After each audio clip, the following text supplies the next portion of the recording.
Welcome to Goldmine's graphic design course. Today we'll be looking at graphic design. So what is graphic design? Graphic design is a way of communicating visual elements guided by design principles towards problem solving. Now, when we talk about visual elements, we're talking about those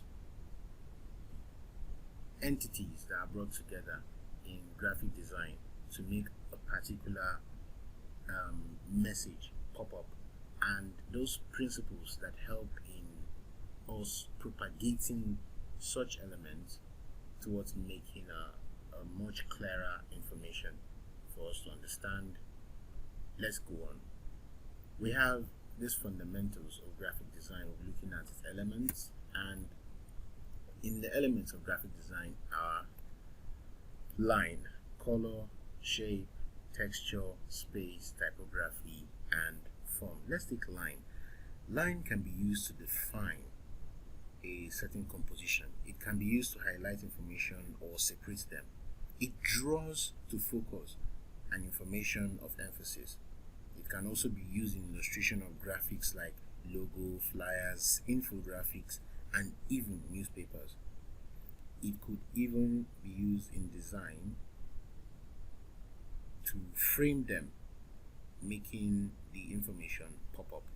And also in this course we'll be looking at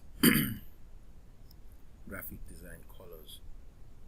Now, what are colors? Colors are the major elements in design. It creates order and lays more emphasis. We always have trouble getting the right handle on it, but that is why we have a color wheel. Now, this color wheel helps us in mixture of the red, blue, and yellow bundle. Now, in the red, blue, and yellow bundles, you have the primary colors, secondary colors, and the tertiary colors, all making up the color wheel. There are rules to using this color wheel, which most times we abuse them. We abuse these colors a lot. So whenever you're trying to use a color, you should make sure they complement one another or they contrast one another. The next we'll be looking at is shapes. Now, what are shapes? Shapes can be used to create interest. They are symbolic, and they can be used to produce textures and patterns. It can also lay emphasis. In fact, shapes are majorly divided into two. You have geometric and organic. Now, they are found majorly being used in their raw form while creating brand logos. Then we have texture. Texture is used to illustrate visual tone and can be used to pull, attract, or repel attention of an element. There are two types of image textures. We have the pattern image texture and the image texture. Now, the pattern texture is what you have in here, but an image texture has to do with an image itself. It could be an image of a fabric. It's not so symmetric. How would I call it? It's not geometric. They are all mostly organic. That means you can have an image of myself, yourself, anybody as your texture. Then we have what we call space. Now, spaces are divided into two. Spaces are divided into two. We have negative and positive space. Before we go into that, let's talk about what space is. Space is used to perceive the visual element of content. Now, it is the focus of an element. It describes the presence of an element.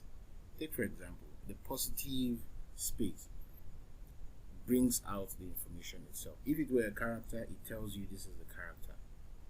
Now, a negative space only illustrates there's a vacuum where a particular character was.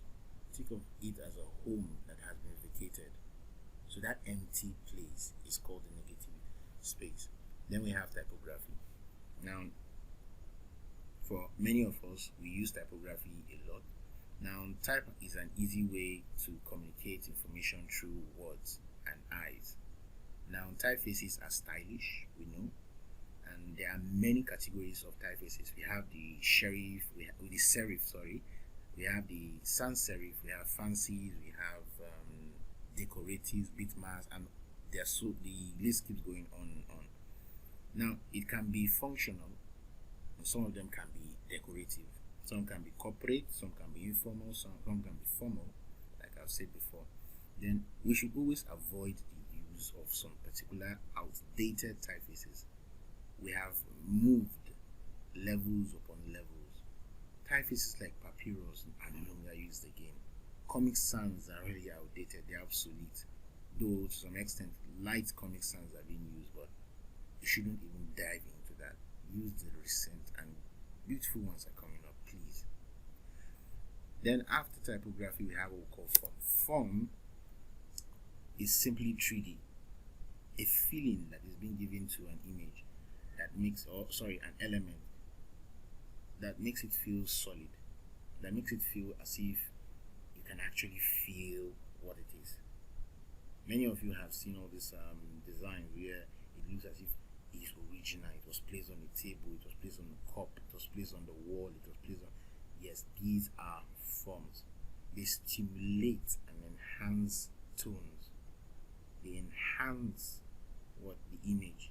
They make it much more communicative to everyone or to the viewer himself. Now, that is the end of our first class. We'll be meeting in our next class to discuss about graphic design principles. So see you next time.